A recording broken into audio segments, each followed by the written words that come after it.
Bonjour très chers téléspectateurs, bonjour, vous nous suivez de Makiso, vous nous suivez de la Kenya, vous nous suivez de Walungu, Goma, Bukavu, vous nous suivez de Beni, vous nous suivez de l'Illinois, vous nous suivez de Paris, vous nous suivez de France, vous nous suivez de Dallas. Soyez le bienvenu dans votre nouveau numéro du magazine Data Market.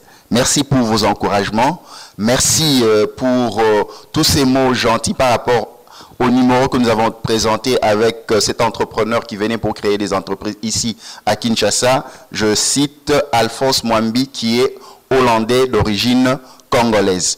Et ce soir, nous allons parler de compétences. Comment pouvons-nous construire notre compétence en allant de rien par la motivation, les sacrifices et le courage? Pour échanger sur ces sujets, je reçois pour vous, dans votre nouveau numéro du magazine Data Market, Tina Salama, que je m'en vais saluer. Bonsoir Tina. Bonsoir Saint-Fourien. Tina, vous resplendissez. Merci. Tina Salama, vous êtes manager au sein de la Radio Okapi, parmi ces rares managers. Qu'est-ce que ça vous fait? Comme je le dis souvent, c'est plus de responsabilité qu'autre chose en fait. Ce n'est pas à se dire, voilà, je suis manager, j'ai réussi. Non, déjà qu'il faut toujours aller plus loin, il faut continuer à avancer. Pas que avoir des ambitions démesurées, non, ce n'est pas ça. Mais continuer à se battre, avancer, surtout à mériter cette place-là, à inspirer d'autres. Et surtout, ce qui fait plaisir en fait, c'est de savoir d'où l'on vient, de regarder son parcours, comment est-ce qu'on a commencé, et où est-ce qu'on en est aujourd'hui, et où est-ce qu'on veut aller demain. Donc c'est plus une responsabilité, donc je suis tranquille avec ça, et je me bats au quotidien pour continuer à avancer et faire mieux surtout mon travail. Tina, aujourd'hui, ce qui est vrai, l'emploi est difficile pour le jeune, parce que tous veulent commencer au top. J'ai un diplôme de graduat, il me faut nécessairement un travail égal avec mon diplôme. J'ai un diplôme de licence, master, ainsi de suite, les opportunités. Est-ce que pour construire l'expérience de Tina Salama, il fallait nécessairement commencer avec un background élevé? Alors, si vous voulez que je vous parle de mon parcours, il a commencé vraiment, comme je le dis souvent, au bas de l'échelle. Et pourtant, je ne manquais de rien chez moi à la maison. Donc, pour commencer par le commencement, j'étais dans ma ville natale, à Bukavu, étudiante en communication, dans une petite université, je m'en souviens. Comme tout le monde faisait droit, économie, médecine et tout ça, moi je voulais faire quelque chose de différent. Mon père voulait que je fasse le droit, mais bon, j'aime pas faire ce que tout le monde fait. Et donc je me disais à un moment, ça va être très difficile pour embaucher tous ces jeunes-là qui finissent en droit ou en économie, en médecine. Il y a des très bonnes universités à Bukavu, notamment l'université catholique, l'UCB, et tant d'autres, hein, l'UOB, UEA et tout ça. Voilà, donc moi, quand cette petite université a commencé, comme ils avaient la communication, je dis voilà, ça pourrait être ma voie, ça, la communication, comme j'aime bien communiquer avec les gens et tout ça, et qu'on pourrait aboutir en journalisme. Donc j'ai commencé, et comme vous savez ce qui s'est passé dans notre pays, dans un contexte de conflit, post-conflit et tout ça, en deuxième graduat, je passais en troisième année, c'est quand les choses ont mal tourné. Déjà, ça avait commencé un peu plus tôt. En 98, déjà en 97, avec l'entrée de l'AFDL, j'étais, je pense, en 6e secondaire ou 5e par là. C'était très difficile déjà de pouvoir avoir les items provenant de Kinshasa, d'avoir mon diplôme d'état, de passer même cet examen-là. Finalement, ça a été fait et il était très difficile de pouvoir faire un choix dans les universités. On ne savait pas ce qui pouvait arriver le lendemain. On était dans une situation de précarité dans cette ville-là, de l'Est du pays. Beaucoup de gens en savent un peu plus. Et donc finalement, j'ai commencé l'université, deuxième, troisième, difficilement, les professeurs n'arrivaient plus parce qu'il y a eu la deuxième guerre entre-temps, avec l'entrée avec le RCD Goma, voilà. Et on était coupés du reste du Congo. Hein. Vous savez, à l'époque, il y avait l'ex-composante gouvernement, MLC et RCD Goma. Donc les pays étaient vraiment coupés en plusieurs morceaux, comme j'aime le dire. Et donc nous étions de ce côté-là. On avait Bukavu, Goma, Uvira, je pense, si je m'en souviens bien. Et donc tous les professeurs qui venaient de Kinshasa ou ailleurs ne pouvaient plus venir dans cette zone-là. Pour arriver à Kinshasa, c'était comme aller à Washington. Donc il fallait des autorisations de part et d'autre. Il fallait peut-être passer par Nairobi, aller à l'ambassade du Congo. Et donc ça m'était vraiment très difficile de continuer mes études. j'ai quand même continué. Et entre-temps, la mission onusienne s'est installée un peu partout dans le pays, et notamment à Bukavu, elle avait déjà commencé.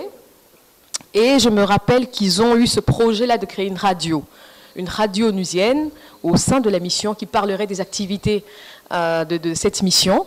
Et donc, par des personnes interposées, on m'a présenté au chef de projet de la Fondation Hirondelle, M. Philippe Dainden, paix à son âme, il est décédé. C'est vraiment c'était un grand journaliste des médias en période de conflit ou post-conflit. Ils avaient créé une fondation Hirondelle basée à Lausanne, en Suisse. Et donc, avec les Nations Unies, ils ont eu ce projet-là de créer une radio de paix. Et donc, lui, il est venu à l'Est, notamment pour embaucher. Et donc, je me rappelle quand on me l'a présenté, je suis allée le voir, sans expérience. J'animais de temps en temps une émission dans une radio catholique. C'était du bénévolat, on ne me payait rien. Donc, je voulais quand même dire aux jeunes qu'il ne faut pas tout de suite voir l'argent, combien je vais gagner, tout ça. L'expérience aussi, si vous arrivez à acquérir de l'expérience, c'est aussi de l'argent. C'est quelque chose. Bon, il ne faut pas négliger cet aspect-là. Donc, vous pouvez aller quelque part, on ne vous paye pas bien, mais si vous gagnez en expérience, vous avez gagné, vous n'avez rien perdu. Et ça m'aura beaucoup aidé, mine de rien. Donc, c'était vraiment une émission culturelle qu'on appelait Barza Culturelle. Et donc, j'y allais bénévolement, on ne me donnait rien, même pas le transport et tout ça. Mais moi, j'apprenais pendant que j'étudiais. Et puis, bon, comme je faisais la communication, on faisait notre stage à l'RTNC Bukavu, à prise de vue et tout ça. Et donc, je suis allée, pas prétentieuse, mais vraiment avec beaucoup d'espoir, des convictions, rencontrer ce monsieur-là, un grand journaliste. Moi, toute petite, toute jeune, je pense que je devais avoir 20 ans, je n'ai pas fini mes études, et je rencontre M. Philippe Dainden. Je pense quand il me voit la première fois, il sourit d'abord. Il me dit, mais vous avez quel âge, vous? J'étais toute mince, toute petite, comme maintenant, je pense. Vraiment. Et donc, il ne comprend pas.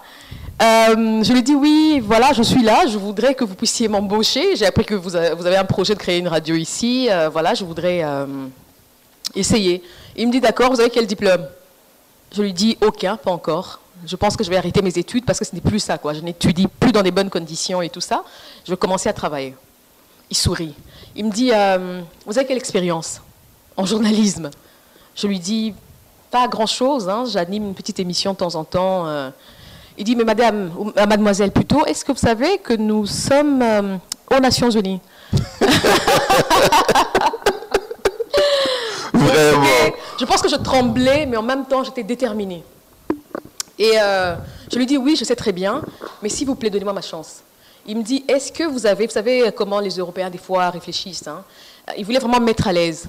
Il me dit, est-ce que vous avez au moins dans votre famille quelqu'un qui a fait du journalisme? Votre père est journaliste, par exemple? J'ai dit, non. Votre maman? Non plus. Il dit, mais je ne comprends pas. Pourquoi vous pensez qu'on va vous embaucher? Je lui dis, parce que je pense avoir ça dans le sang, messieurs. Essayez-moi. Je ne vous demande pas de l'argent. Je sais que les Nations Unies n'en manquent pas, mais moi, je ne suis pas ici pour être payée. Si vous voulez, vous ne me payez pas. Prenez-moi même comme stagiaire. Moi, je voudrais plutôt apprendre et intégrer cette grosse machine, les Nations Unies et tout ça. Essayez juste, et puis si vous n'êtes pas convaincu, vous laissez tomber. Il s'est levé, il est allé prendre sa cigarette, il a ouvert la fenêtre, il m'a regardé, il me dit c'est votre détermination qui m'impressionne. Parce que demain, on va faire un test de recrutement. Et j'ai reçu des CV, mais des grands journalistes de la place, d'autres qui ont travaillé avec la Fondation Hirondelle à l'époque, avec Agatha Cha et tout ça. Mais c'est des gens qui ont 10, 15 ans d'expérience, d'autres ont des diplômes impressionnants. Mais voir une jeune fille comme ça venir me demander de lui donner une chance, eh ben, je vous la donnerai, votre chance. Mais il ne faut pas me décevoir. Je lui dis, non, c'est moi qui lui dis, je ne vais pas vous décevoir. Merci beaucoup, je ne veux pas vous décevoir. Il me dit, non, il ne faut pas vous décevoir vous-même. Et donc, je quitte là-bas, je me dis, ça c'est un défi.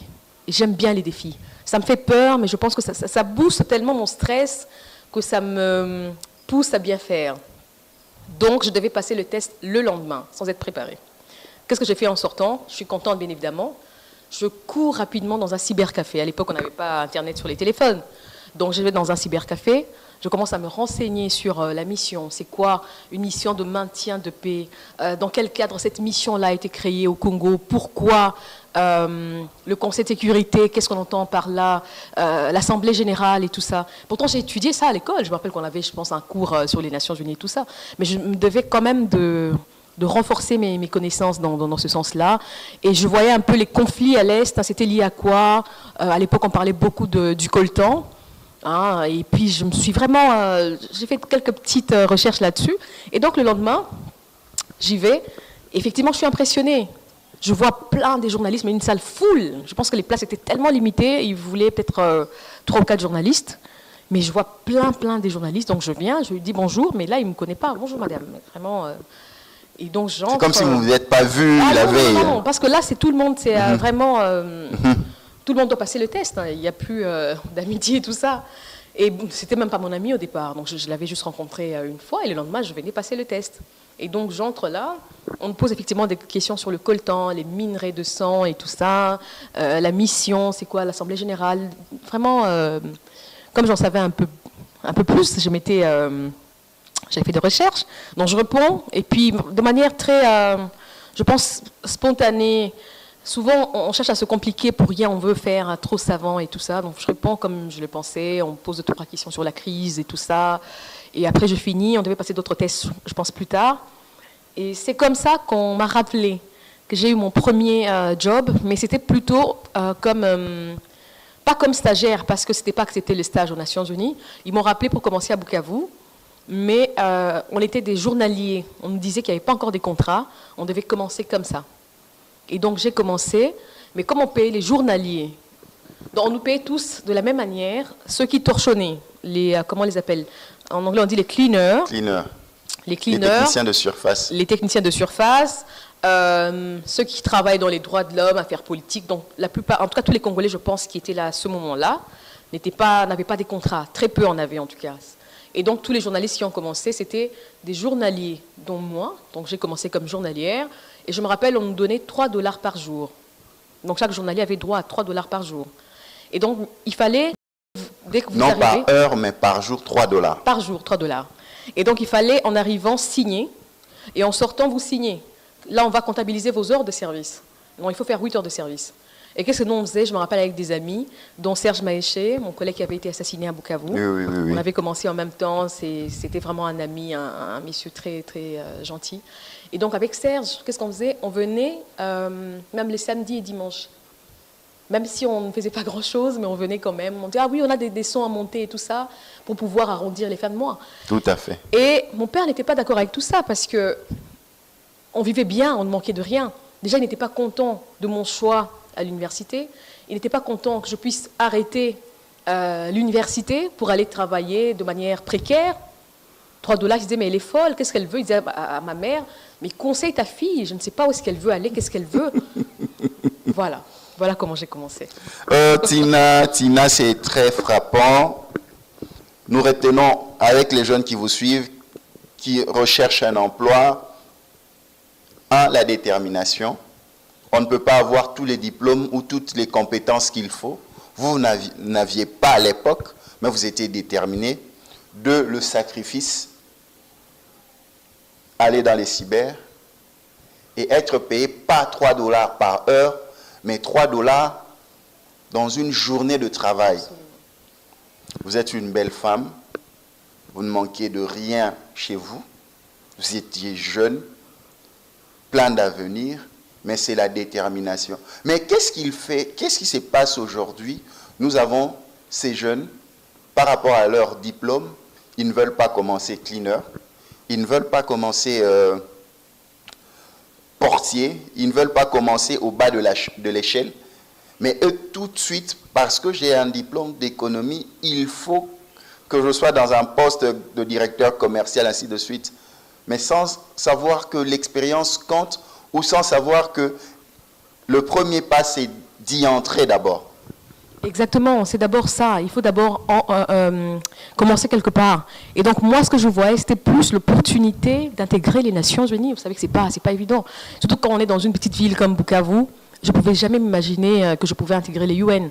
Et donc avoir cette chance-là, même si on ne me payait pas, même si au finish, je n'aurais pas pu avoir ces 3 $, pour moi, c'est ça que je voyais. Donc il faut que les gens puissent se projeter plutôt dans l'avenir. On est trop dans tout ce qui est superficiel, dans les futilités. Les jeunes veulent paraître. Tu vois, quelqu'un qui n'a même pas encore un emploi, il est en costard et tout ça. Quand il va chercher de l'emploi, il veut se... Voilà. Et quand on lui propose quelque chose qui ne correspond pas à son profil, entre guillemets, il ne veut pas prendre. Et d'un autre côté, on sait qu'il y a... Dans ce pays, en tout cas, ce n'est pas un secret, l'accès à l'emploi est très difficile. Hein. Donc, c'est pour ça qu'on commence à pousser, on demande aux jeunes de penser à aller ailleurs, de penser peut-être à l'entrepreneuriat. J'ai eu la chance chez nous à la radio, on a un programme pour tous les candidats à la présidentielle du 23 novembre. Donc, j'ai pu interviewer quelques-uns, notamment les jeunes Seth Kikouni.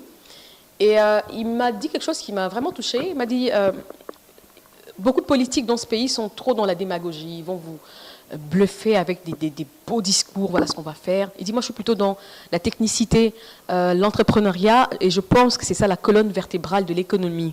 Si jamais j'étais élu, je ne fais pas sa campagne, hein, je dis juste une phrase de lui qui m'a touchée. Donc il dit, il faut que les jeunes puissent penser à créer des choses, pas attendre forcément un emploi, un salaire à la fin du mois, parce que peut-être que le pays n'offre plus à cela de manière, voilà, les jeunes finissent, ils sont nombreux, des médecins, des avocats, mais il n'y a pas l'emploi ou l'économie, pardon. Donc il faut peut-être penser à créer. Vous êtes dans votre quartier, vous vous dites, bon, qu'est-ce qui manque dans ce quartier-ci? Il n'y a peut-être pas de pharmacie. Nous devons peut-être aller dans une autre commune pour chercher une pharmacie. Bon, avec un peu de moyens, j'ouvre ma petite pharmacie. Ça peut être un bureau de change. L'autre fois, je vous disais, j'avais rencontré une dame qui m'a aussi fortement impressionnée. Elle m'a dit comment elle a commencé. J'ai fait une grande dame dans un forum avec des femmes cadres, tout ça. Mais je vois vraiment une grande dame bien habillée, avec des gens derrière elle et tout ça. Et elle me donne sa carte. Et je lui dis, mais vous, c'est quoi votre parcours et tout ça? Vous êtes dans quoi? Elle est dans le pétrole, je ne dirai pas le nom de sa société. Elle me dit, vous savez comment j'ai commencé? Moi, j'ai commencé comme, comment on les appelle? Ceux qui vendent de l'essence par litre comme ça. Pas cambiste, je ne sais pas le terme qu'on utilise. Kadhafi. Kadhafi, voilà. Elle me dit, j'étais Kadhafi, il ne faut pas me voir aujourd'hui sur mes hauts talons, bien sapé et tout ça. J'étais Kadhafi, devant chez moi, à la cité, je vendais l'essence par litre. Donc j'avais un bidon de 5 litres, et les gens venaient acheter par litre, vous savez, les taximens, les bus et tout ça. Donc ils s'arrêtent, ils prennent un litre, et puis ils partent. Mais aujourd'hui, j'ai pu évoluer, et je travaille dans une grosse entreprise de pétrole, et elle vaut des millions. Je ne vous donne pas son nom parce qu'elle est connue et tout ça, mais c'est comme ça. Donc, il faut commencer quelque part. Quand vous avez un diplôme, vous voyez que ça ne donne pas côté emploi, ne soyez pas gênés de commencer au bas de l'échelle. Ne soyez pas gênés d'aller nettoyer peut-être le sol. N'ayez pas honte. Comme on le dit tout le temps, il n'y a pas de saut métier. Mais quand on le dit aux jeunes, ils pensent que ça ne concerne que d'autres personnes. Les jeunes d'aujourd'hui veulent vraiment, je ne sais pas, frimer, être vus. Il va sortir boire du champagne avec l'argent qu'il n'a même pas, vouloir être tout le temps chic et tout ça, être dans des endroits...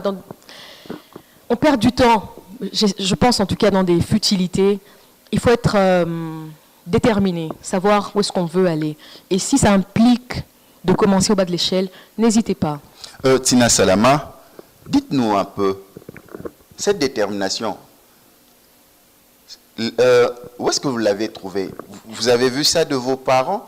Parce que vous venez quand même quelque part où vous n'avez pas de compétences nécessaires.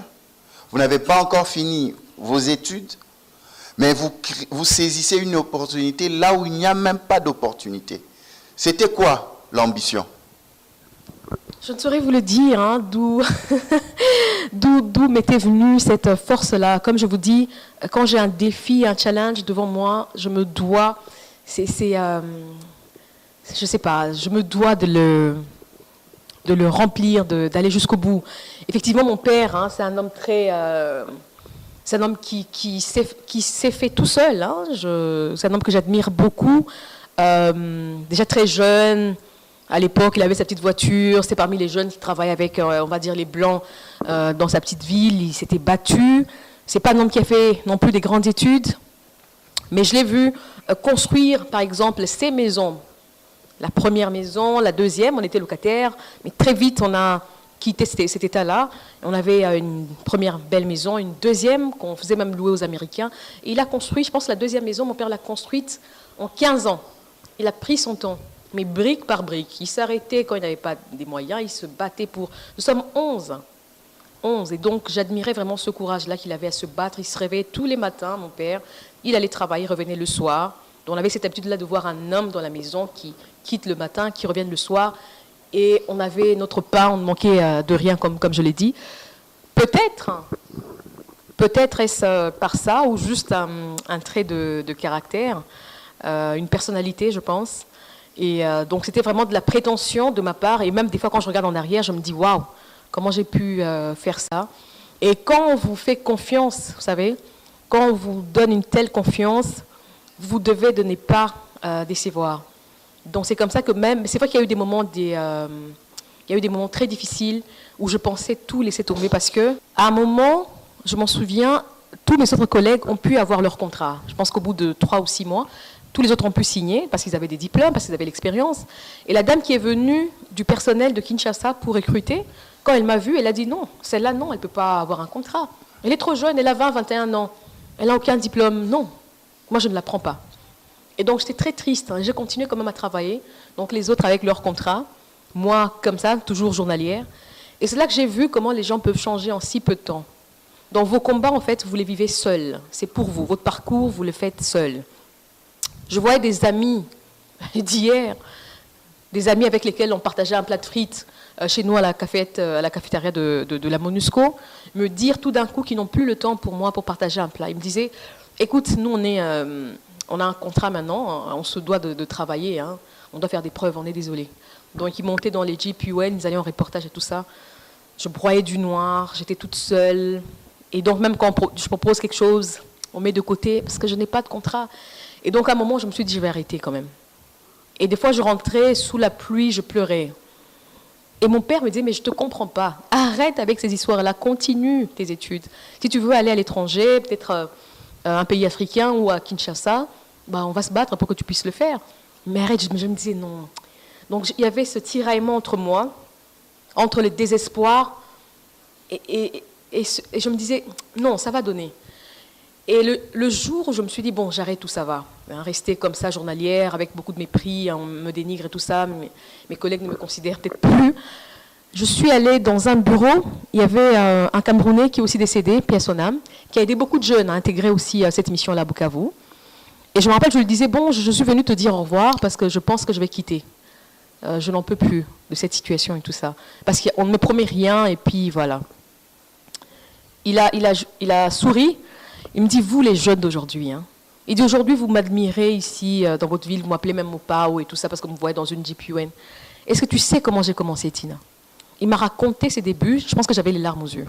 Il m'a dit, il faut te battre, tu es encore jeune, tu vas abandonner les Nations Unies pour aller où?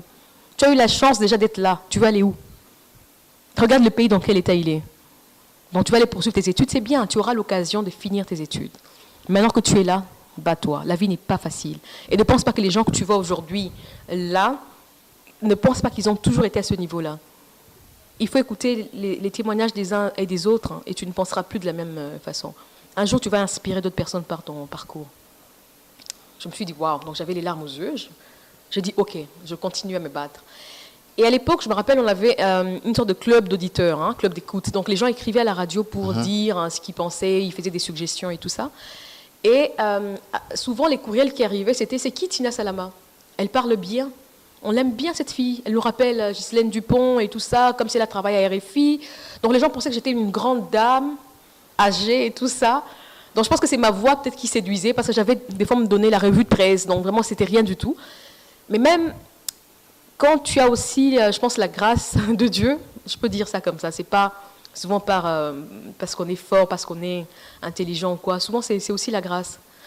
Et donc, par cette petite ouverture qu'on me donnait à la radio, les gens m'appréciaient pour ça. C'était très minime par rapport à tout au programme qu'on avait. Mais dès que je passais, les gens appréciaient. Et même quand je sortais, j'allais en ville, ah mais oui, on t'a suivi, c'était magnifique. Et je voulais pleurer pour dire, mais non, je vais quitter, j'ai pas de contrat, ça ne marche pas, j'avais tellement mal. Mais ça a commencé à m'encourager, en fait, de voir qu'il y a des gens qui croyaient en moi. Et comme je l'ai dit souvent, c'était encore une responsabilité. Et donc, je me rappelle, une fois Kinshasa qui appelle, on dit, bah écoutez, il y a une journaliste à Bukavu, on l'entend, elle ne peut pas continuer comme ça. C'est en dehors du règlement onusien, on ne peut pas faire travailler quelqu'un pendant aussi longtemps. Vous êtes journalier pendant 3 mois, 6 mois maximum, après vous devez signer un contrat. Donc, elle ne peut pas continuer à travailler. Alors, à Kinshasa, il y a des opportunités. Qu'elle vienne ici, nous allons la tester. Si elle vaut quelque chose, nous la gardons. Sinon, en tout cas, on va devoir se séparer avec mademoiselle Salama. Et donc, je me rappelle, mon directeur m'appelle dans son bureau et me dit, tu vas aller à Kinshasa. J'ai dit non. La peur. La peur. La peur de quitter la famille, subitement, on n'est pas préparé. On fait face à tout ça le long du chemin. Le découragement, la peur, les doutes. J'ai commencé à douter de moi. J'ai dit à Kinshasa, mais c'est la folie. Là-bas, c'est encore pire. C'est des grands journalistes. Parce qu'on échangeait des fois entre nous. On va vous dire, tel a fait 20 ans à la RTNC, tel a été, je ne sais pas, dans un ministère comme chargé de communication. Je dis, moi, là, la petite, je vais faire quoi à Kinshasa? J'ai dit à mon directeur, écoutez, messieurs, c'est gentil, merci beaucoup, mais non, je n'irai pas à Kinshasa. Il m'a dit, tu vas y aller. Un Canadien, je m'en souviens, il m'a dit, tu vas y aller à Kinshasa. Si ça ne marche pas, ça ne marche pas. Au moins, tu as quand même travaillé, nous devons de t'accompagner jusque-là. Je lui ai dit, et puis comment je ferai pour aller à Kinshasa? Est-ce que vous savez que j'ai pris l'avion seule? Il fallait des autorisations de Kinshasa pour que quelqu'un puisse quitter une partie contrôlée par telle rébellion pour une autre. Et je me rappelle à l'époque, c'était Vital Kamerhe qui était émissaire du gouvernement, qui devait écrire au RCD, c'est arrivé je pense à Kisangani, Bukavu. Donc comme c'était la MONUSCO qui avait fait la demande, moi qui n'étais même pas staff UN, hein, une anonyme. Une anonyme, mais des autorisations viennent de Kinshasa, de partout. Ça passe par des autorités importantes. Et je tremblais, je ne dormais pas pendant 3 jours. Je vois mon père, j'ai dit, je vais aller à Kinshasa. Il dit, non, non, non, encore lui, il dit, il dit, Kinshasa, c'est compliqué pour les jeunes filles, tu es toute jeune et tout ça, c'est une ville des fous. Non, je ne permettrai pas que ma fille aille à Kinshasa. Cette fois, non. Et ma mère lui dit, écoute, j'ai de la famille à Kinshasa. Ma mère est là-bas, mes soeurs sont là-bas, mes frères. Donc elle sera en famille, elle sera encadrée. Donne-lui une chance. Et donc je dis à mon père, c'est que pour 2 semaines. C'est pour un test. Donne-moi encore une fois ma chance, papa, s'il te plaît. Crois en moi encore une fois. Je sais que j'ai fait beaucoup de... Donc malgré lui, il me laisse partir. Et je pense que cette bénédiction a été importante aussi. Tout à fait. Il faut respecter les lois de la nature. Il ne faut pas penser qu'on peut faire les choses seulement par sa témérité et tout ça. Il faut respecter les parents, Dieu, le règle établie. Et donc, quand j'ai eu cette bénédiction de mon père, j'étais plus confiante. Alors, je prends l'avion. C'était tellement difficile d'aller dans ces zones-là que je me rappelle, je pense que l'avion était pratiquement vide. Je vois des pilotes étrangers, parce que la MONUSCO louait des avions à des compagnies privées. Donc, j'embarque dans cet avion-là. J'arrive à Kisangani. Je devais attendre que les autorisations viennent de Kinshasa. J'ai passé 2 jours là-bas. Je vois des collègues, mais vraiment, qui avaient déjà leur contrat, bien installé et tout ça, donc tout timide. Je reste 2 jours à Kisangani. C'était la première fois pour moi de voir Kisangani. À l'époque, en tout cas, je m'en souviens, il y avait à peine quelques véhicules. Il y avait plus des vélos, parce que nous, on n'avait pas Bukavu. Donc, c'était marrant quand même de découvrir aussi notre facette du Congo. Tout à fait. Ouais, je vois une ville qui a été jolie à l'époque, avec des belles infrastructures, mais vraiment en ruine. Parce que vous savez tout ce qui s'est passé aussi à Kisangani. Donc, 2-3 jours après, j'embarque. Mais dans l'avion de Kisangani à Kinshasa, il y avait quand même quelques personnes. Et donc, j'arrive à Kinshasa. D'abord, première chose, il fait chaud. À l'aéroport, c'est grand désordre. Beaucoup de gens, je me dis, mon Dieu, où est-ce que je... Et donc, j'arrive. Et le lendemain, il me fallait aller me présenter à la radio. Et je ne savais même pas prendre un taxi et tout ça. Et donc, ma cousine m'accompagne et je vois, on fait des signes comme ça. On habitait Limete. Oui. Donc, de Limete pour aller au centre-ville, il fallait faire comme ça pour le rond-point. Comme ça, je me dis, mais c'est quoi le problème? Mais oui, c'est comme ça, tu vas t'habituer. Le lingala, je parlais un peu quand même, heureusement, parce que c'est avec les mutations de Mobutu, il y avait beaucoup de des familles d'ici, d'ailleurs, qui... Les gens se mélangeaient facilement. Tout à fait. Et donc, j'avais des amis qui parlaient lingala, Bukavu, donc ça m'a quand même sauvée. Et donc, j'arrive à la MONUSCO, Kinshasa, ici, c'était la MONUC à l'époque. avec mon petit badge. Je montre à l'entrée, on me dit, mais c'est quoi ça, mademoiselle? Vous êtes d'où? Vous venez d'où? Je dis, non, à Bukavu, on dit, on ne connaît pas ce badge-là, vous ne pouvez pas entrer. Je dis, non, mais je suis journalière. On me dit, ici, même les journaliers n'ont pas... Ce badge-là, on dirait qu'il a été écrit à la main. Donc déjà, même le monsieur de la sécurité se moque de moi. Je n'ai jamais vu ça. Et donc, vous savez, quand vous venez de si loin, vous êtes intimidé et qu'on vous accueille déjà comme ça, j'étais vraiment découragée. Donc, il me montre que je ne vaux rien, que je ne suis rien et que, voilà, on ne me reconnaît même pas. Même pas comme la journalière que j'étais peut-être fière. À Bukavu. À Bukavu. Et donc, il appelle à Radio Kapi, il dit, il y a une certaine dame ici, Tina Salama, qui dit qu'elle est attendue, mais avec son badge, elle ne peut pas entrer. Et quelqu'un vient me chercher. Et puis, j'entre au quartier général de la MONUSCO, mais je vois, bon, j'étais déjà habituée à Bukavu, mais des gens qui viennent de toutes parts. Hein. Vous avez des gens, vous dites, lui, il vient de New York, lui, il vient du Mali, tel autre de Paris, mais toutes nationalités confondues et tout ça. Plus impressionnant que Bukavu. Et moi, je suis toute timide, j'avais une longue robe en panne, je me souviens.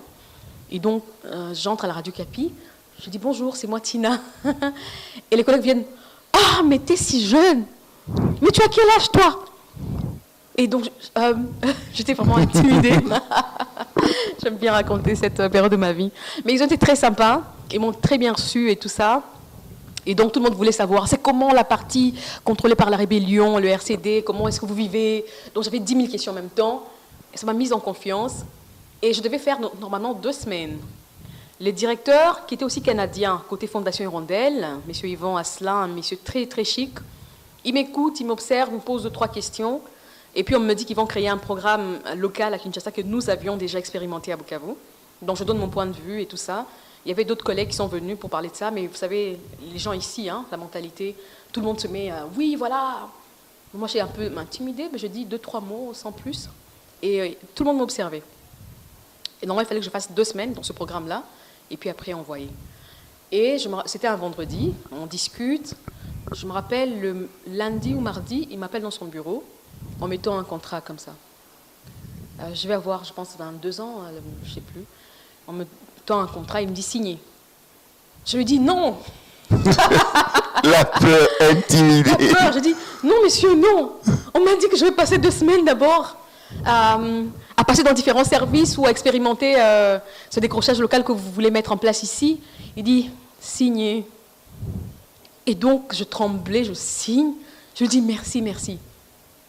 Il me dit, non, c'est normal. Vous êtes encore jeune, vous n'avez pas encore beaucoup d'expérience et tout ça, mais vous avez beaucoup de potentiel que je peux détecter en vous. Et moi, je suis un vieux dans le journalisme. Je sais voir ça dans les gens. Vous irez loin dans votre carrière. Je n'ai jamais oublié ça, mais comme ça. Et donc, je signe mon premier contrat et je n'en revenais pas. Donc, j'appelle mon père, j'appelle mes collègues.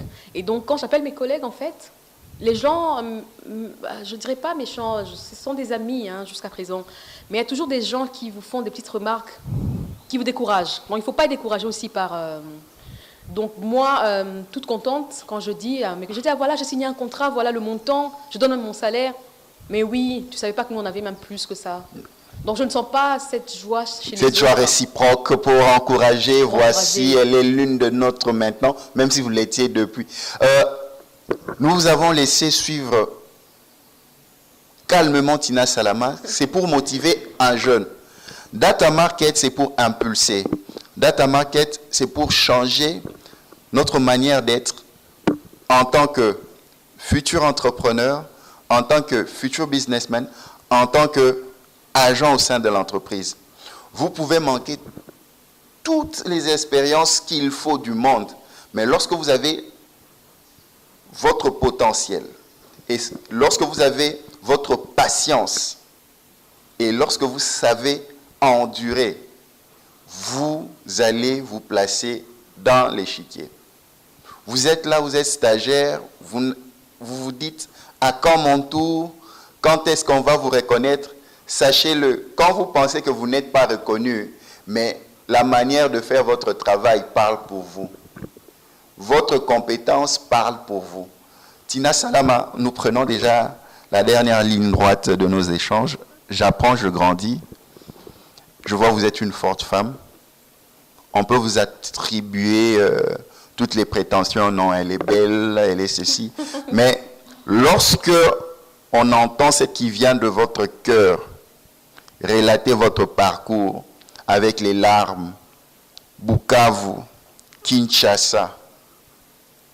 Et c'est à Kinshasa que l'on vient voir vos capacités, reconnaître, parce que Kinshasa, c'est le centre de la RDC, la capitale même.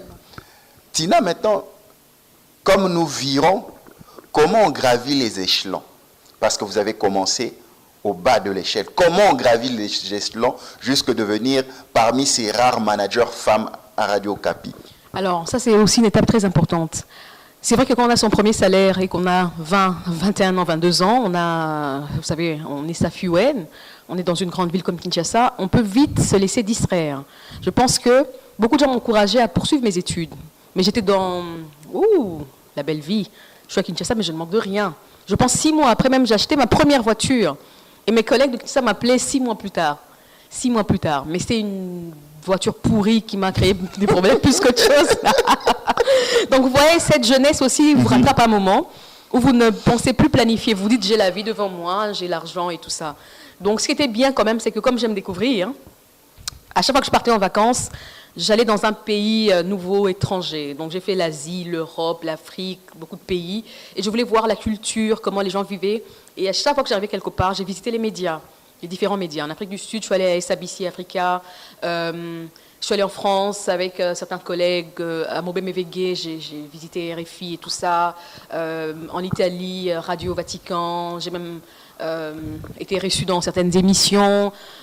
Aux États-Unis, j'ai pas pu aller voir des médias, mais bon, j'ai quand même visité tout ça. Donc tout ça, c'était quand même bien dans ce moment d'oisiveté, on va dire. Hein. Et donc à un moment, je reste, je pense, 2, 3, 4, 5 ans comme ça. J'ai mon salaire, mais après, je commence à être frustrée. J'ai créé des émissions, j'ai proposé beaucoup de choses. Je suis passée dans différents services. Mais je n'évolue plus, je reste là, je stagne. Et je n'aime pas stagner, je n'aime pas la monotonie. Ça commence à me peser. Donc je dis, non, il faut que je puisse évoluer, passer à autre chose. Mais là, je suis bloquée. Il y a même des gens qui veulent m'aider, mais je n'ai pas des diplômes. J'ai perdu beaucoup d'années comme ça, au lieu de continuer mes études et tout ça. Malheureusement ou heureusement, quand est-ce que je décide de poursuivre mes études? Je suis enceinte de ma fille aînée. Qui a 7 ans aujourd'hui. Donc, je me dis, quand on le sent, il faut y aller. Donc, je commence d'abord, je pense une année avant, la seconde année, je reprends G3, parce que comme j'avais abandonné là-bas en G3, donc je reprends G3 à l'IFASIC. C'était très difficile, je voyais, moi qui travaillais, je venais avec une Mercedes, hein, sans être prétentieuse, mais vraiment en jean, basket, je me dis, c'est comme ça qu'on va à l'université. Mais j'arrive, je vois des jeunes filles qui viennent en bus ou en taxi, en talons comme ça, des cheveux jusque-là. Elles n'ont même pas d'expérience, elles n'ont même jamais travaillé, mais tout de suite, on veut être vu. J'étais vraiment impressionnée, je me dis, mais non, à l'université, on n'a pas besoin de ça. Et à la pause, on voyait des filles qui disparaissaient, qui disaient, ah oui, moi j'étais déjeuner à tel endroit. J'étais vraiment perdue. Et même pendant les examens, on voyait des gens qui n'avaient jamais été là depuis le début, venir et tout ça. Donc c'est assez nouveau pour moi de vivre cette façon des gens, hein, d'aller ou de fréquenter l'université. Donc je me bats, j'ai mon graduat, mon diplôme de graduat en 2010, je me souviens. Je continue la licence en journalisme politique extérieure. Et là, je suis enceinte de ma fille, c'est très difficile. Je me rappelle, j'allais enceinte comme ça, un gros ventre. Je vomissais, j'avais des nausées, vous savez, dans les auditoires, il fait chaud, il y a beaucoup de gens. Je me dis, je vais m'évanouir, je vais mourir. Je me dis, je me suis engagée, je ne lâche rien. Tout à fait. Et je n'étais pas en congé, vous savez. Donc je devais travailler.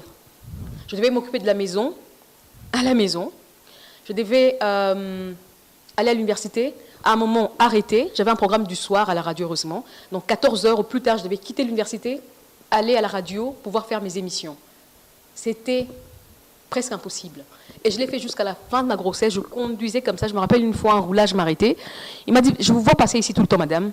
La prochaine fois, je vous arrête. Vous prenez un chauffeur ou sinon vous prenez un taxi. Vous vous arrêtez de conduire enceinte comme ça. Je lui ai expliqué, je n'ai pas le choix. Je me dois de me battre sur plusieurs fronts. Je dois être à la maison, celle que l'on attend. Je dois être au travail, la journaliste professionnelle et tout ça. Et je me dois de finir mes études. Il me disait, mais prenez une pause. Je disais, non, je ne peux pas. Et donc, c'est dans ces conditions très difficiles, j'ai quand même pu finir mes études. J'ai eu ma licence en 2012, politique extérieure. Et donc là, déjà, vous commencez à voir un peu plus haut. Vous avez des ambitions. Vous vous dites, il faut maintenant que je puisse viser haut. Et donc, à chaque fois qu'il y avait un poste, je postulais. Que ce soit à l'UNICEF, dans les agences onusiennes et tout ça, chez nous à la MONUSCO, je postulais, je ne me lassais pas. Jusqu'au jour où j'étais retenue dans un système qu'on appelle roster, c'est comme une sorte de répertoire où vous n'êtes peut-être pas, vous n'avez pas eu le poste, mais on vous garde. Vous êtes au bon positionnement, voilà. Exactement. Et c'est comme ça quand il y a eu un poste vacant. Il y avait une seule dame qui était aussi manager à Radio Capi, qui a démissionné, qui est partie vivre aux États-Unis. Donc, quand il y a eu cette vacance-là, tout de suite, on m'a confié cette responsabilité-là. Et donc, je suis manager. Malheureusement, ça ne plaît toujours pas aux gens, malgré votre ancienneté, malgré votre parcours, même s'ils le savent. Il y a des gens qui sont venus après moi, que j'ai coaché, que j'ai aidé et tout ça. Mais quand vous... Donc, je pense que tout ce qui arrive dans la vie, il faut bien le prendre de manière très, comment on dit, sportive ou positive. Souvent, même ces gens-là vous aident à devenir quelqu'un de meilleur. Donc, les challenges, les négativités, les haines, les méchancetés qu'on peut croiser sur son chemin, que ça puisse vous aider plutôt à avancer, à aller de l'avant. Sinon, ça vous refrène, sinon, ça vous tue. Vous-même, vous avez la rancœur et vous n'évoluez plus. Parce que même Dieu n'aime pas des gens qui sont remplis de haine et de rancœur. Donc, tout ce qui peut vous arriver, c'est pour votre bien, pour que vous puissiez peut-être un jour en parler, ou que vous puissiez avoir une personnalité. Et donc, en tant que manager, je me retrouve jeune femme, jeune d'abord, la plus jeune de toute l'équipe managériale, et la seule femme. Et vous vous retrouvez autour de 5-6 hommes, par exemple. Quand vous sortez des réunions, ce sont des amis, hein, mais quand vous êtes vous devez prendre des décisions, on veut tout de suite étouffer votre voix. Et je me rappelle à un moment, j'ai pris la résolution, j'ai dit, OK, je vais abandonner, je ne dirai plus rien. Après, je me suis dit, non, mais ça profite à qui? Donc, vous savez, à chaque étape, même quand vous gravissez les échelons comme ça, ce n'est jamais aisé. À chaque étape, que vous soyez en train de nettoyer le sol, que vous soyez manager, vous trouvez toujours des gens qui veulent vous décourager et tout ça. Donc, il faut savoir où est-ce que vous voulez aller.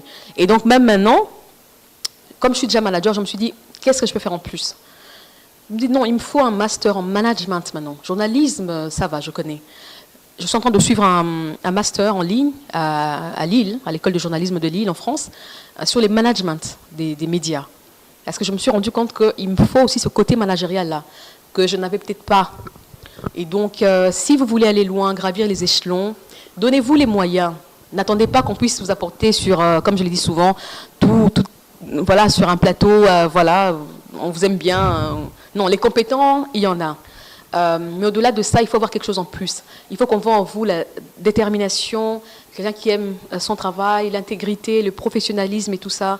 Il faut vous faire, il faut aider ces personnes qui veulent vous aider à vous aider. Je ne sais pas si oui.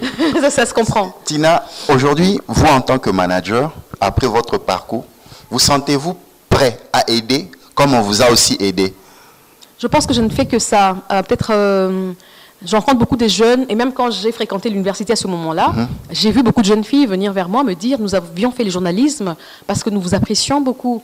Et donc, je rencontre quelques jeunes leaders, par exemple, j'étais avec Counterpart International, avec des jeunes leaders, et j'ai partagé mon expérience. Je n'arrête pas de dire aux jeunes « Voilà ce qu'il faut faire ». Et je l'ai dit encore une fois, je pense l'avoir dit dans une de vos émissions, c'est bien, nous sommes jeunes, nous voulons tous nous divertir, c'est bien d'aller en boîte de nuit, c'est bien d'aller dans un bar, de boire du champagne, mais au-delà de ça, c'est aussi bien de pouvoir se former, de combler ses lacunes, de voir où est-ce qu'on veut aller, où est-ce qu'on est, et comment le faire, et bien faire les choses. Quel que soit votre métier, quel que soit votre niveau, faites-le bien, avec tout votre cœur, et à un moment, ça finit par payer.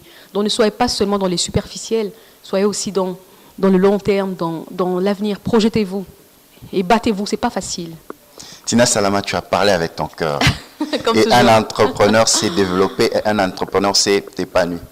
Ne suivez pas les moqueries, c'est dur là où vous travaillez, vous n'êtes pas reconnu, vous vendez dans une boutique, vous êtes dans une entreprise, vous êtes stagiaire, ne baissez pas le bras. Même si vous êtes directeur général d'une entreprise, ne baissez pas le bras. Les combats, les doutes, Les incertitudes viendront, mais ne lâchez pas la détermination. Cette détermination qui a servi Tina Salama, elle n'a pas baissé les bras, elle a continué à avancer. Data Market est là pour vous motiver, parce que Tina Salama, nous la recevons comme motivateur et nous pensons que cet objectif a été atteint. Tina Salama, un dernier mot pour mettre un terme à notre entretien. Je ne pense pas que c'est notre dernier entretien. Non, ce sera avec plaisir que je viendrai toujours dans vos émissions que j'apprécie beaucoup. Bravo à vous aussi, vous êtes jeune, vous vous lancez dans ce projet-là. C'est très bien, c'est ce que j'encourage en fait. Je pense même dans la Bible, on a demandé à quelqu'un, qu'est-ce que vous avez? Qu'est-ce que vous avez en main? Donc, quelle est votre force? Vous êtes journaliste? Ok, qu'est-ce que vous pouvez faire avec ça? Vous êtes fort dans l'événementiel, comment est-ce que vous pouvez le rendre plus grand? Vous êtes peut-être, moi je connais quelqu'un qui a fait la médecine, mais qui est fort en couture, un homme. Et des fois il est gêné, il a honte de pouvoir faire des vêtements, coudre des vêtements, un jeune garçon beau, brillant et tout ça qui a fini en médecine.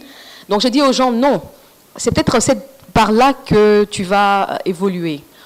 Et donc les peu que vous sachiez, que vous ayez en main, essayez de le mûrir, de le grandir. Si c'est vendre des unités au coin de l'avenue, commencez comme ça. En attendant peut-être d'avoir un emploi qui est difficile, déposez vos CV, ne vous lassez pas, ne vous découragez pas, ne dites pas, j'entends beaucoup de jeunes dire, il n'y a pas beaucoup d'opportunités, on ne nous aide pas nous les jeunes, mais qui va vous aider? Qui va vous aider? C'est vous-même. Réveillez-vous chaque matin, allez déposer à gauche, à droite. Voyez là où il y a des offres d'emploi. N'hésitez pas, moi j'ai postulé, je pense, une centaine de fois. Et un beau jour ça a payé, ça a donné. Et donc voilà, si ça ne marche pas côté emploi comme salarié, ça pourrait marcher comme entrepreneur. Commencez quelque chose, là où vous avez vos forces, essayez de les rendre encore plus grands. Et surtout, ne vous découragez pas, n'écoutez surtout pas ces gens-là qui vous disent que vous n'allez pas y arriver. Moi, si j'avais écouté, je ne serais peut-être pas là où je suis aujourd'hui. Donc, j'ai fait fi de tout ça. Les méchancetés, les mauvaises personnes, on en rencontre tout le temps aussi. Des bonnes personnes. Il y a toujours des motivateurs, des anges que Dieu met sur notre chemin qui nous encouragent. Même là où nous avons des doutes, nous disons, nous ne méritons pas.